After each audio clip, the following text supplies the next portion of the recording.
চারদিকে ছড়িয়ে আছে ধ্বংসস্তূপ। এর মধ্যেই ঈদ উল ফিতরের নামাজে অংশ নেন গাজা উপত্যকার দুর্ভাগা ফিলিস্তিনিরা। পরিবার ও স্বজন হারিয়ে নামাজের কাতারে চোখের পানি যেন থামছেই না তাদের। তবুও একটু প্রশান্তি খুঁজছেন গাজাবাসী।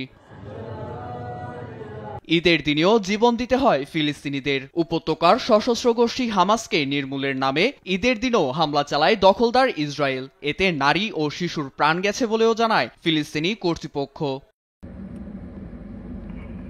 এছাড়া গেল 23 মার্চ গাজায় আহতদের চিকিৎসার জন্য উপত্যকায় রওনা হয় রেড ক্রস ও রেড ক্রিসেন্টের স্বাস্থ্যকর্মীরা। তাদের বহনকারী যান লক্ষ্য করে হামলা চালায় ইসরায়েলি প্রতিরক্ষা বাহিনী আইডিএফ। এতে নিখোঁজ হয় স্বাস্থ্যকর্মী ও সিভিল ডিফেন্স কর্মী সহ জাতিসংঘের কর্মীও।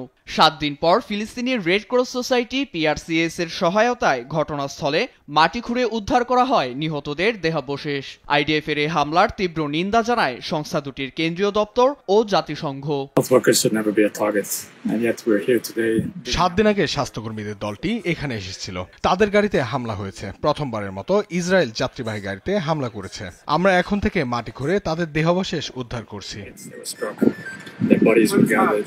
দখলদার ইসরায়েলি বর্বরতা যতই তীব্র হোক না কেন, জন্মভূমি ছেড়ে যাওয়ার প্রশ্নে আপোষহীন ফিলিস্তিনিরা।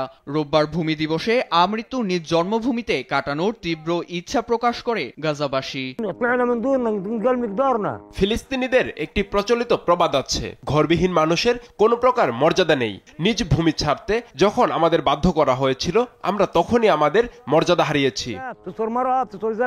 আগ্রাসনের মুখেও নিজ জন্মভূমি ছাড়তে চায় না ফিলিস্তিনিরা। ঈদ নামাজে দাঁড়িয়ে দুহাত তুলে সেই প্রার্থনাই করলেন উপত্যকাবাসী। নীরব দাস, নিউজ ডেস্ক, দেশ টিভি।